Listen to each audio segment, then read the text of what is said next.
in sports, demonstrating the seriousness we both attach to sports promotion and development in the mobilization of investment that unlocks the potential of the sports sector. This instrument is even more timely as we lay the groundwork for jointly hosting the 2027 edition of the Africa Cup of Nations tournament. Additionally, we have an instrument to guide our strategic cooperation in education, training, and science, as well as MOU in small and medium-sized enterprises and gender equality and women's empowerment.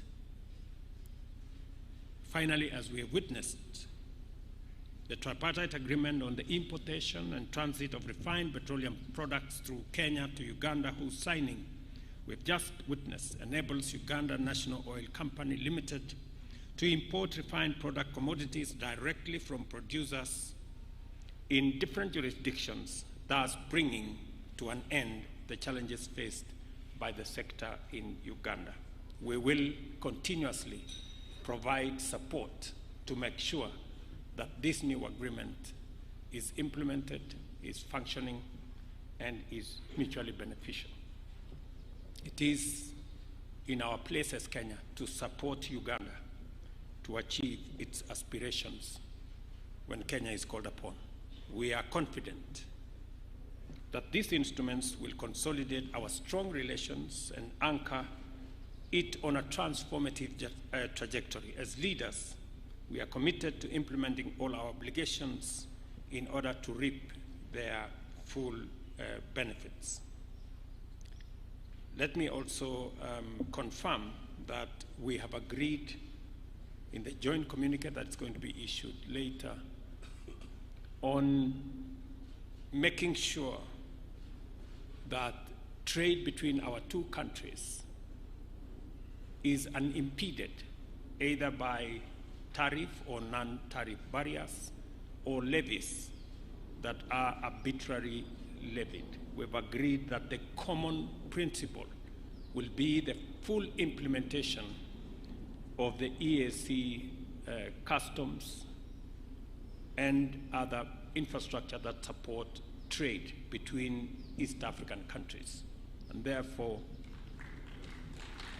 all the issues around rice and juice and furniture and eggs and chicken and sugar and all the other issues are now resolved.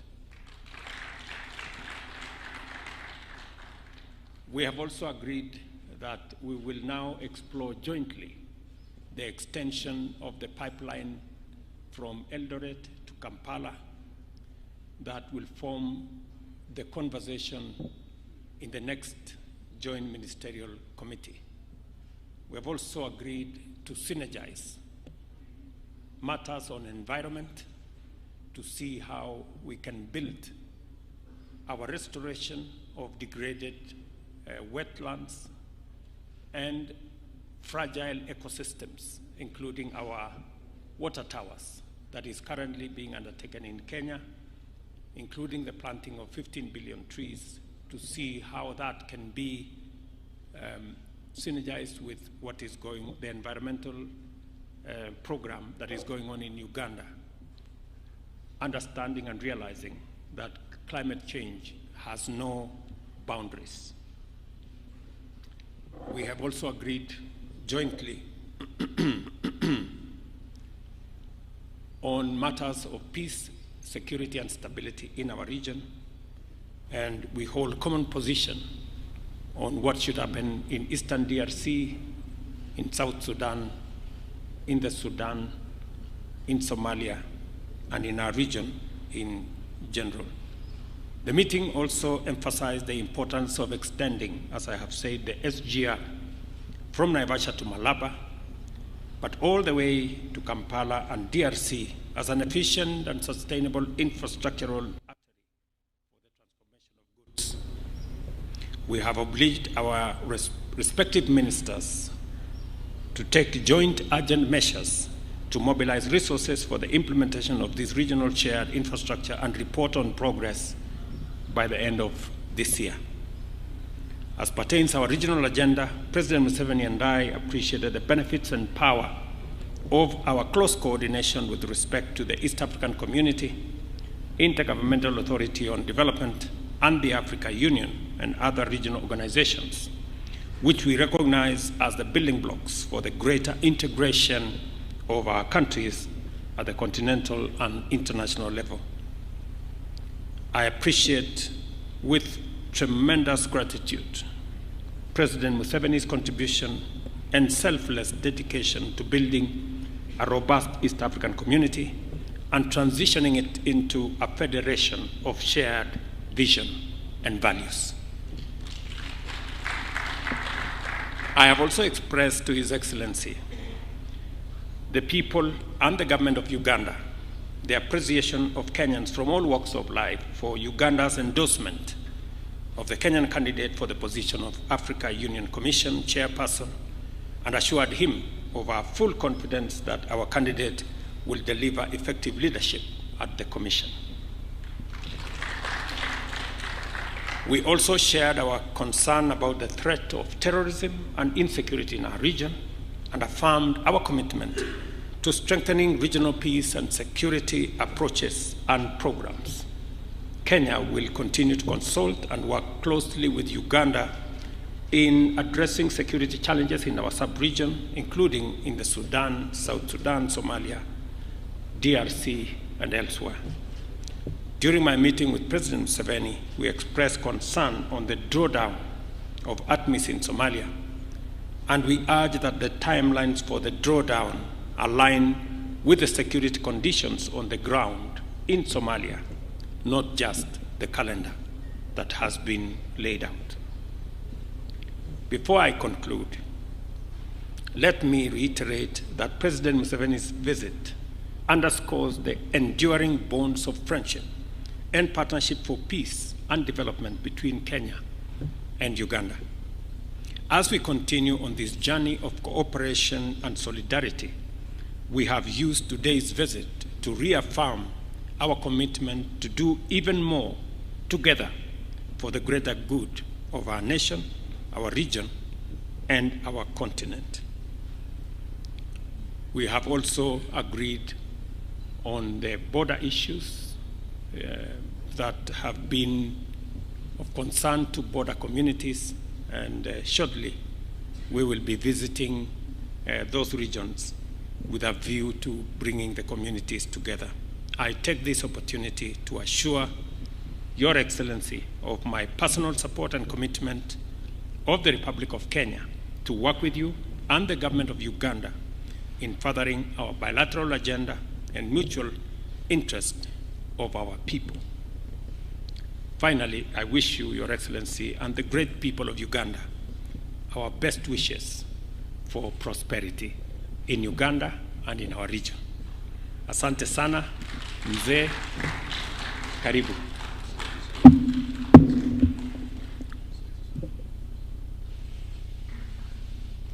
Unaweza kutuongeleza Kiswahili? Oh, very good.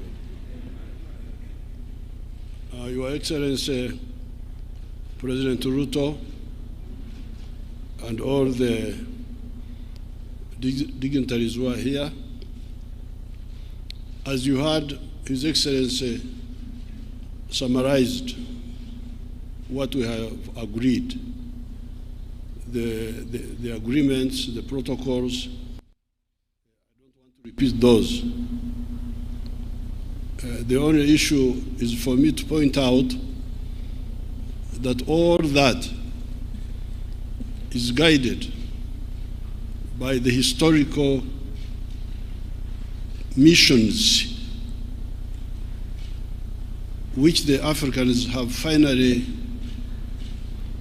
crystallized. More than 60 years ago, when we got independence, we did not harmonize properly on the historical mission beyond liberation. There was talk that time of uhuru na umoja. But it was not deeply disassembled. What did Uhuru na Umoja mean? That's why, therefore, we have lost 6 decades. And as you can see in Africa, we have got so many problems. The collapse of state authority in so many countries. This is not accidental. This is really, this was inevitable and it was predictable. But now, I can see that people are beginning to,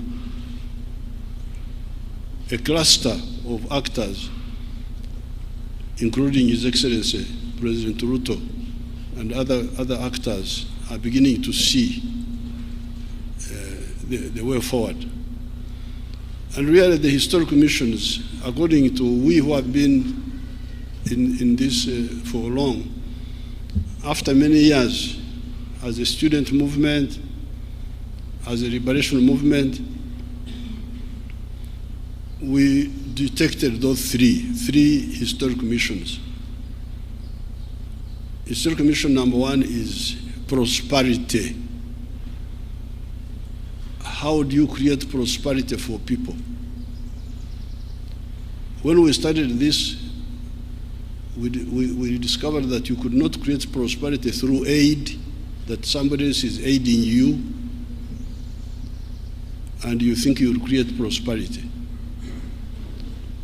And we discovered that you could not create prosperity by abstaining from the modern economy, because part of the problem in countries like Uganda, which are endowed with a lot of natural resources, is that many people were outside the money economy.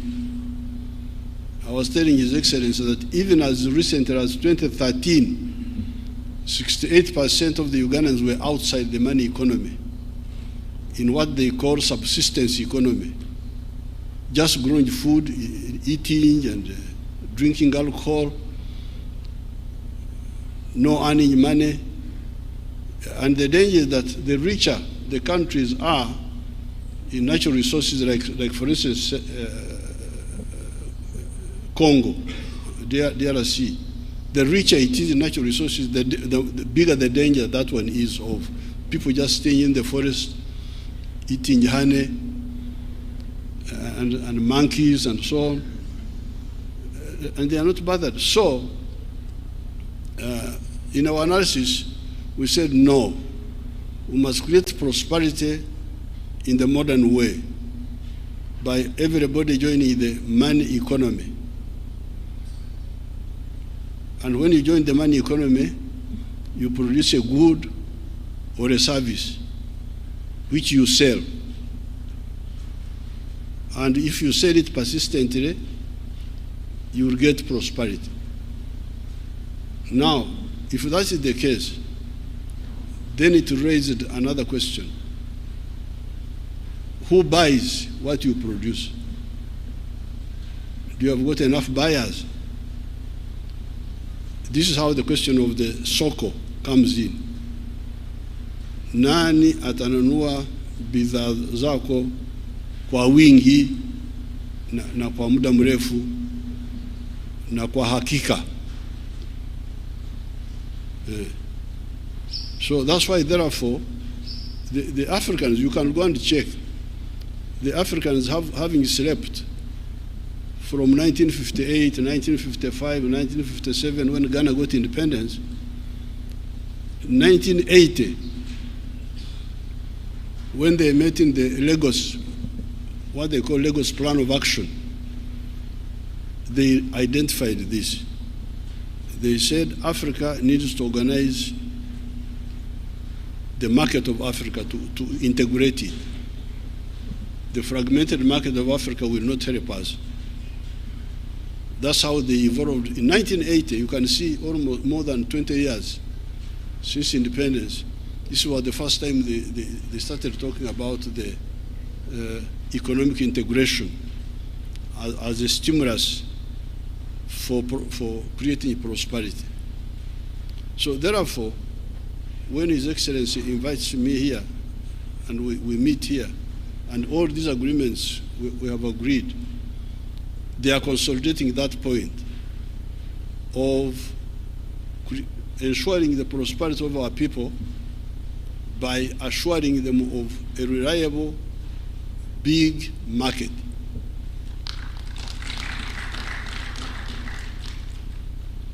Now, these vikwazo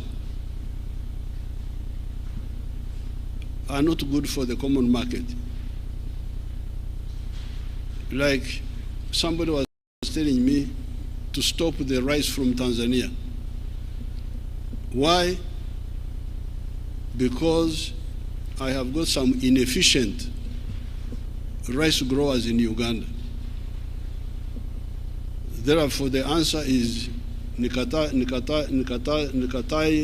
mpunga mzuri tena wenye bei nafuu kutoka Tanzania kusudi nitetee hawa wavivu ambaye hawaweza kutupatia mpunga kwa gharama nzuri. So I said, no, I can't do that, because if I do that, I'll be committing 3 sins.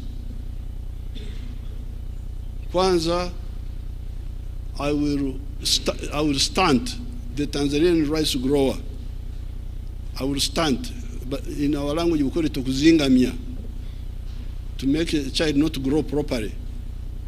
So that Tanzanian rice grower will now no longer grow as much as he would have done, because if he gets a market in Tanzania on merit, he gets a market on merit, not because he's protected, because he's cheaper.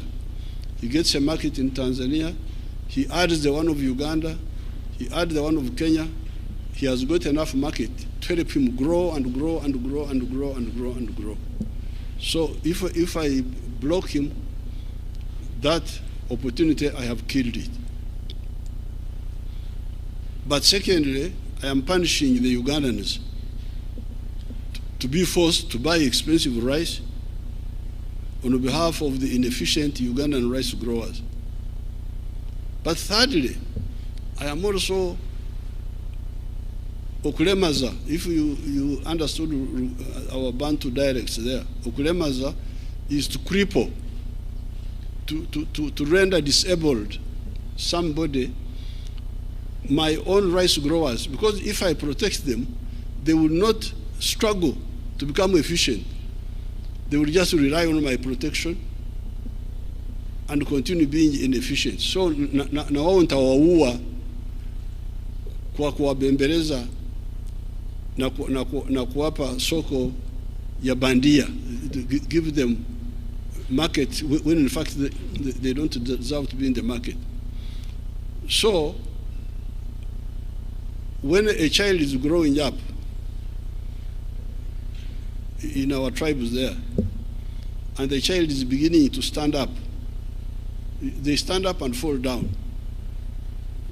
So in our tribes there, in Baganda say, Bagamba watia Baganda, tengerera, tengerera, tengerera. The child is standing and falling. You encourage him to stand up. You don't say fall down and stay there. I don't know how the Waswahili and our Kikuyu here say that. When the child is young and trying to stand up, you say you encourage him to continue standing. You pray standing. So I don't want to mislead my inefficient. For instance, the sugar growers in Uganda, they are inefficient because they are growing sugar on a high altitude.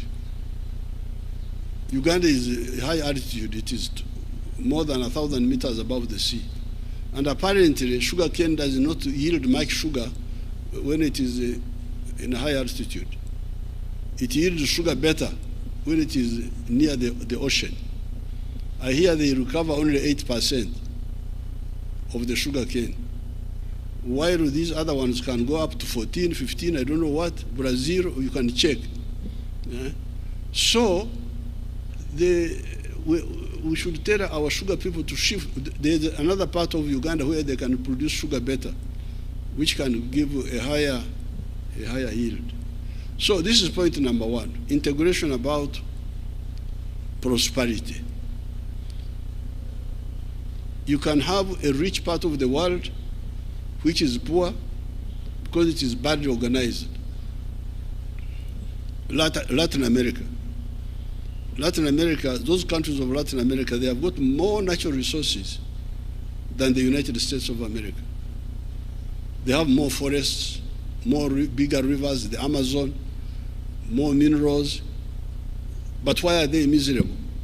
Because they are so badly organized that you can't succeed in the business. You are in a small country, El Salvador,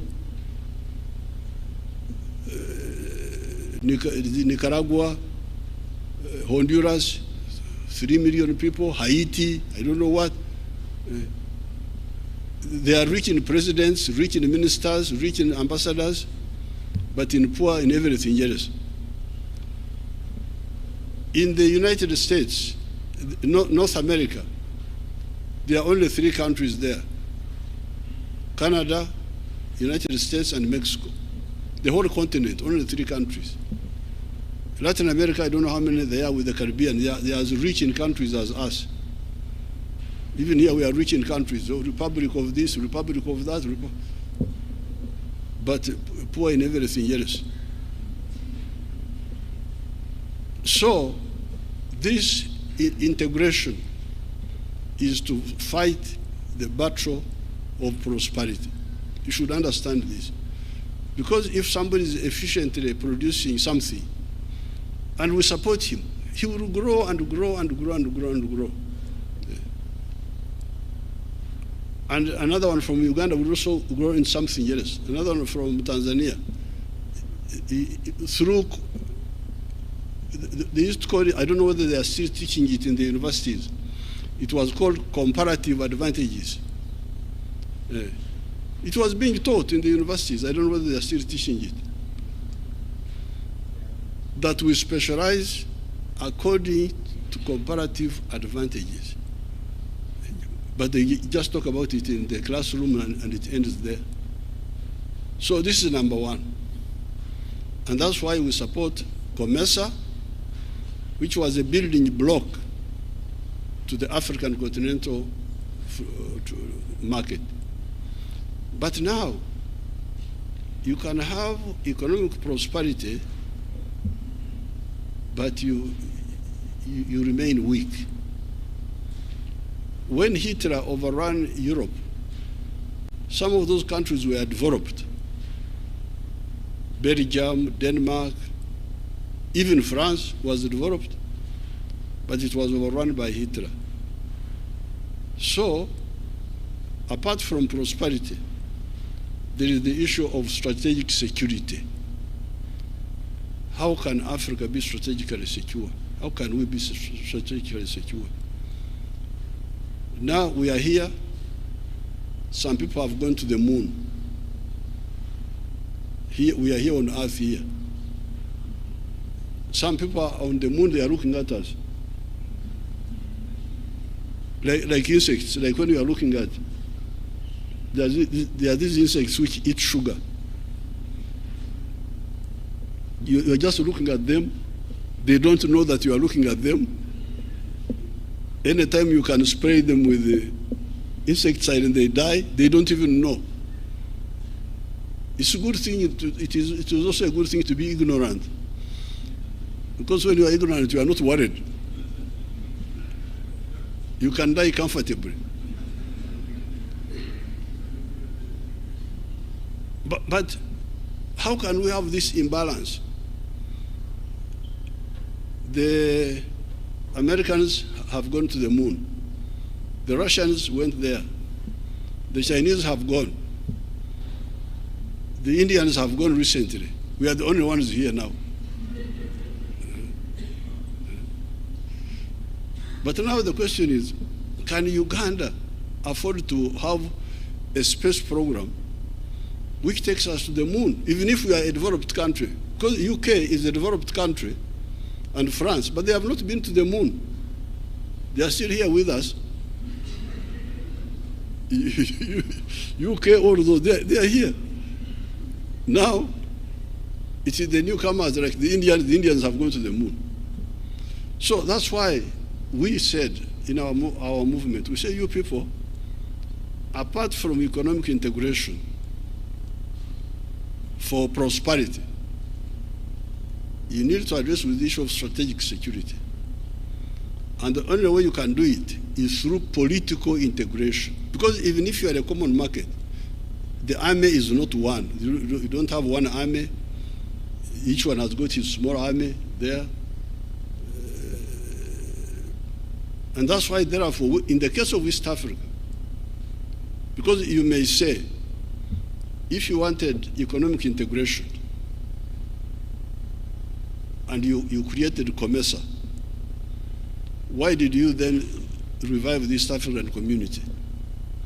We revived the East African community because it has got an agenda which is further than mere economic integration.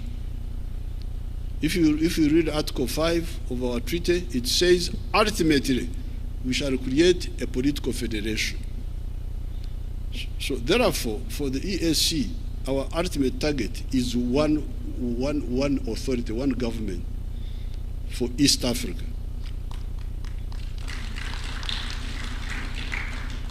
And the logic for it is that while you may handle economic prosperity with just mere economic integration, which is also not easy, because when you are different countries, you can see how long it takes.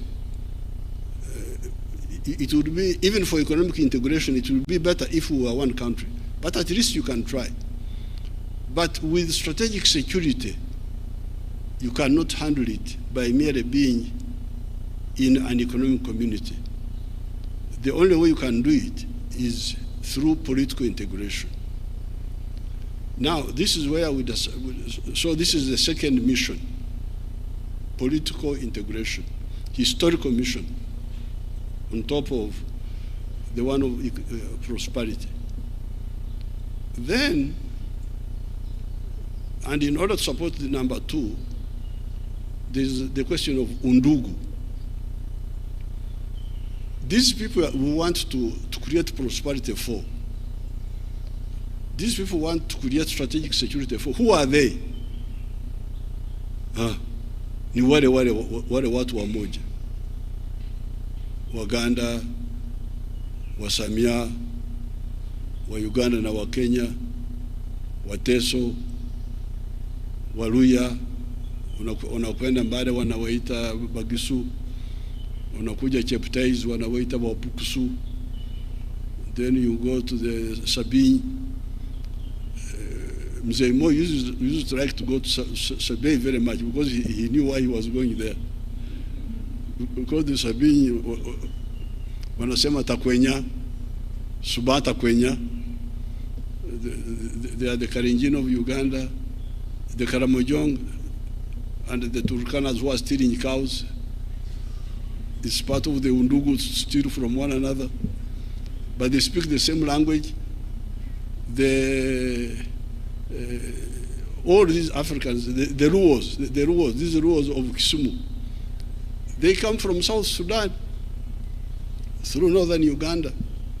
Jaramogi, if you go to Amuru district, you will find the Ramogi clan there, the one of His Excellency Raila Odinga. They are there.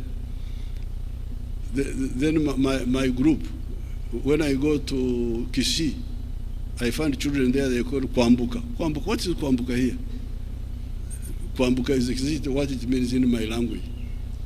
The other day I saw a boy who came with Her Excellency, the Chargé d'Affaires, from Giriama, imagine Giriama, near the ocean. The boy is called Karisa. I said, what is Karisa in your language? It means exactly what it means in my language. So, these people, we are begging, please, you people, work for your prosperity. Work for your strategic security by uniting economically and politically. They are the same people. So how can you fail to use this infrastructure created by God for you, free of charge, and you don't use it for the benefit of these people?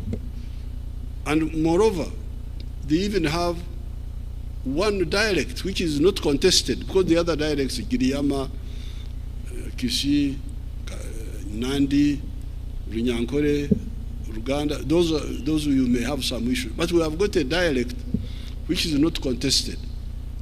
This is Swahili. So we are not like the European Union who don't have a language. When they meet in Brussels, they can't talk. Somebody is talking German, another one is talking, then they, through earphones, by the time you are finished, you are almost deaf. But here, Swahili is not contested. It can be used in the whole of East Africa, the whole of Eastern Congo, the whole of Northern Mozambique, the whole of Northern Zambia. It is really a gold coin which we have in our hands. So therefore, I'm very happy to be here, to be welcomed by His Excellency President William Ruto, to exactly implement what we missed in 1963. Our leaders would have achieved it by that time, but some of them were diverted, and that's how we got all these hold-ups. If we had formed the East African Federation in 1963, many of the problems would have been avoided. There would have been no Idi Amin in Uganda. There would have been no problem of Rwanda, Burundi, this genocide, because East Africa would be a center of gravity. You can have smaller countries in the world, like they are there, small countries like Denmark, these other smaller ones, Belgium, they are there, but they have got a head boy who is guaranteeing them. This is the United States. When they are in danger, the head boy comes. Says, what's happening here? Now, who is the head boy in Africa here? We are all smaller people, smaller people, smaller people. That's what really we are trying to deal with. So I'm very happy about all these projects will now move us closer to the three historical missions: prosperity through wealth creation and market access, strategic security, and utilizing maximally the Undugu. So I have nothing to add about the details. It is as His Excellency told you. My only job is to put in the historical context why all this, and why now and not before. Before, opportunity was wasted. Now we should not waste this opportunity now. Nobody will be left behind. I always hear, nobody should be left behind when everybody is being left behind. This is the only way not to leave anybody behind. And to remove the irrationality. You look at Africa. Africa really is amazing. And Latin America. Because Africa is one house, one building. Now, the sitting room is another country. The bedroom is another country. The other one is another country. Now, to go from the bedroom to the outside, you must go through another country. You must go get a visa. You must get. What's this now? Uganda is part of Kenya and part of Tanzania and part of DRC, but we are in the bedroom there. You fellows here, you are in the sitting room. Now to go out, we must knock. Please, can I go? Can I come to the sitting room? It is so irrational, so irrational. So I thank His Excellency for inviting me. Please don't allow me to talk, because if you give me audience, you do so at your own risk. I can talk for ages. Thank you very much.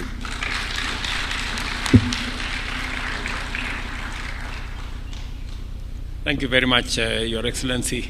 And as I said, we always are amazed and thrilled by your wealth of knowledge on many aspects. I agree with you.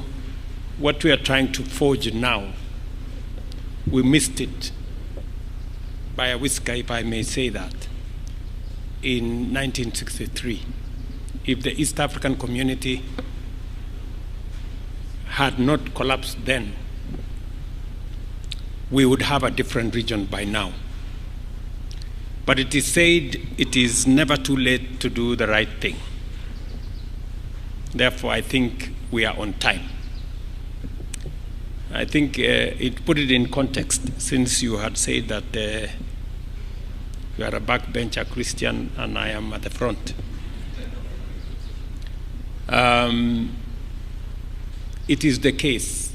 I'm reminded that the children of Israel took 40 years for a journey that would have taken them maybe a year or two.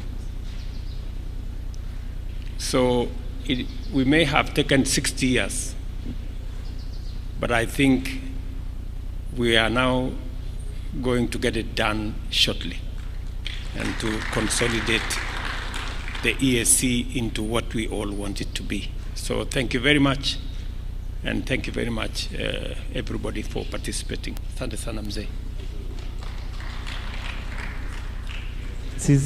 That brings us to the close of this session.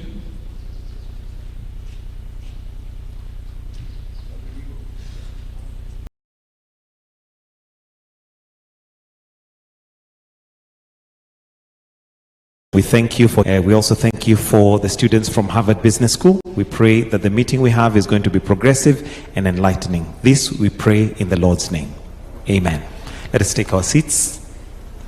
Your Excellency, the President, Your Excellency, Ambassador Meg Whitman, Professor Bellio, students from Harvard Business School. Your Excellency, the expectation is just a very short program, but we'll have questions at the end, Q&A. So if you have any questions, kindly just prepare them.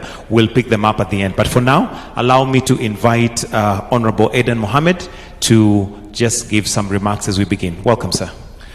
Your Excellency, this is a typical size of an HBS class, and one of the most dreadful events in HBS is you show up in the morning like this, and the professor calls any student at random.